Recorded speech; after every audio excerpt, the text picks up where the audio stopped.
নবীদের বৈশিষ্ট্য হচ্ছে নবীরা যেখানে মারা যায় ওখানেই কবর দিতে হয়। জানেন এটা? বিষ্ণু ইসলাম মারা গিয়েছিলেন আম্মাজান আয়েশা রাদিয়াল্লাহু তাআলার ঘরে, বলে ওখানেই বিষ্ণু ইসলামের কবর রয়েছে, ওখানেই কবর। এবং ওই কবর দেওয়ার পরেই ওই কবর দেওয়া ঘরের ভিতরে আম্মাজান আয়েশা রাদিয়াল্লাহু তাআলা যতদিন বেঁচে ছিলেন ওখানেই ছিলেন কবরের পাশে। এরপরে বাবা মারা গেলেন আবু বকর, বিষ্ণু ইসলামের পাশে কবর দেয়া হলো, বাবা আর স্বামীর পাশেই থাকলেন। এরপর ওমরে ফারুক মারা গেলেন, ওনারও কবর দেয়া হলো। কিন্তু এখন তো আর বাবা আর স্বামীর সাথে পর্দা নাই, ওমরে ফারুকের সাথে তো পর্দা আছে। তো তখন তিনি ঘরটা হয়ে গেছে ছোট, তিনটা কবরে অনেক জায়গা স্পেস নিয়ে গেছে। এখন অল্প একটু জায়গা পর্দা টাঙিয়ে দিলেন ওমরে ফারুকের সাথে পর্দা হিসেবে, ছোট্ট একটা জায়গায় যতদিন বেঁচে ছিলেন ওখানটাতেই ছিলেন। ওমরে ফারুক যখন আমিরুল মুমিনিন খলিফা, তখন ছেলে আব্দুল্লাহকে পাঠিয়েছিলেন যে যাও একটা অনুমতি আগে থেকে নিয়ে রাখো আম্মাজান আয়েশার কাছ থেকে, যেহেতু ঘরটা ওনাকে বলে রাখো যে আমি মারা গেলে যেন আমার দুই বন্ধু মুহাম্মদ সাল্লাল্লাহু আলাইহি ওয়াসাল্লাম এবং আবু বকরের পাশে যেন কবর দেয়া হয়। আব্দুল্লাহ এসে বলল, আব্বা জান তো এই পয়গাম পাঠিয়েছেন। আয়েশা রাদিয়াল্লাহু তাআলা আনহা বললেন, আমার খুব ইচ্ছা ছিল আমি আমার স্বামী এবং বাবার পাশে শোবো, কিন্তু আমিরুল মুমিনিন যখন চেয়েছেন এটাকে আমি ফিরিয়ে দিতে পারিনি। ঠিক আছে যাও, তোমার আব্বাকে বলো তোমার আব্বাই শোবেন ওই জায়গায়। আচ্ছা, তো ওমরে ফারুক আপনারা জানেন অ্যাসাসিনেশনে ইন্তেকাল করেছেন, আত্মাইর আঘাতে, ছুরিকাঘাত করা হচ্ছে কয়েকবার, স্টেবিং। এত জখম হয়েছে দুধ দিলে ওই জায়গা দিয়ে দুধ বের হয়ে যায় না, বীজ পানি দিলে বের হয়ে যায়। তো সবাই বলল, আমিরুল মুমিনিন আপনি এবার ওসিয়ত করেন, কে হবে আপনার পরে লিডারশিপ, কে নিবে? ইসলাম উম্মাত অনেক বড় হয়ে গেছে। তখন তিনি ওসিয়ত করলেন এবং ছেলেকে আব্দুল্লাহকে আবার বললেন যে আব্দুল্লাহ আবার যাও, যে আম্মা জানের থেকে অনুমতি নাও। বলতেছে অনুমতি না নিলাম আর অনেক আগে, উনি তো বলছে আপনি মারা গেলে ওখানেই শোবেন। বলতেছে না, তখন আমি আমিরুল মুমিনিন ছিলাম, এখন তো কিছুক্ষণ পরেই মারা যাবে, এমন হতে পারে আমার ভয়ে বা লজ্জায় তখন অনুমতি দিচ্ছে, এখন আর দিবেন, আবার যাও। আবার গেল। আয়েশা রাদিয়াল্লাহু তাআলা আনহা বললেন, না এখন আমি আগের কথার উপরে আছে, তোমার আব্বাই সেখানে শোক। সুবহানাল্লাহ। ওমরে ফারুক ওখানে শুলেন। তখন তিনি পর্দা আরম্ভ করলেন আম্মাজান আয়েশা। তাহলে রাসূল সাল্লাল্লাহু আলাইহি ওয়াসাল্লামের কবরটা হচ্ছে আম্মাজান আয়েশা রাদিয়াল্লাহু তাআলা আনহার ঘরের ভেতরেই।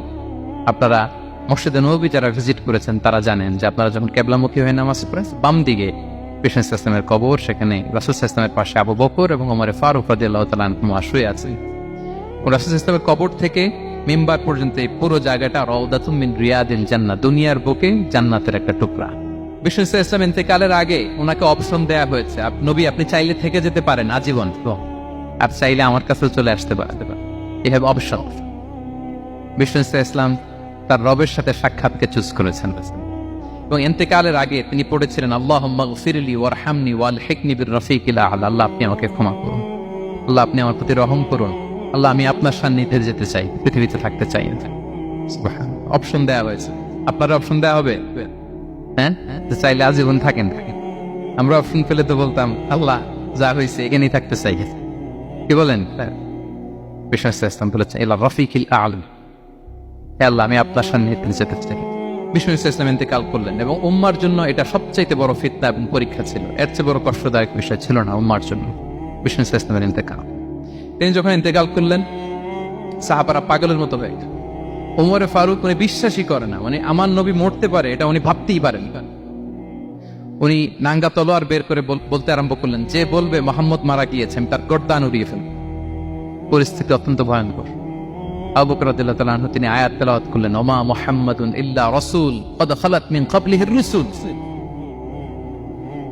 মুহাম্মদ রাসূল ছাড়া কিছু নন, তার আগে অনেক রাসূল চলে গেছে, তিনি যদি মারা যায় বা শহীদ হয় তোমরা কি আবার আগের কুফরিতে ফিরে যাবে? এই আয়াত যখন তেলাওয়াত করলেন ওমরে ফারুক হাঁটু গেড়ে বসলেন।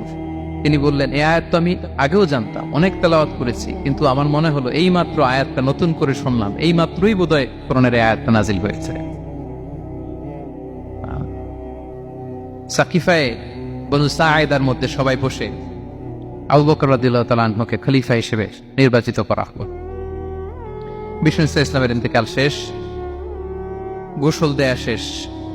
আমরা যেমনি মারা গেলে আমাদের জামা খুলে অন্য একটা জামা পরিয়ে গোসল দেয়া হয়, বিষ্ণু ইসলামের ক্ষেত্রে এটা হয়নি, ওনার গায়ের জামা খোলা হয়নি, যে জামাটা ছিল ওই জামাটার উপরে গোসল দেয়া হয়েছে, ওনার ইউনিকনেস।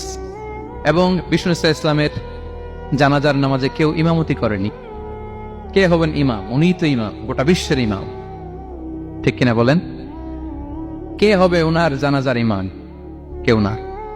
সাহাবারা ডিসাইড করলেন কেউ ইমামতি করবে না। 5-7 জন করে দরজা দিয়ে, এই দরজা দিয়ে ঢুকে নিজেরা জানাজার নামাজ পড়ে ওই দিক দিয়ে বের হয়ে যাচ্ছে। এইভাবে পুরা উম্মাহ সব সাহাবারা নিজেরা জানাজার নামাজ পড়েছে।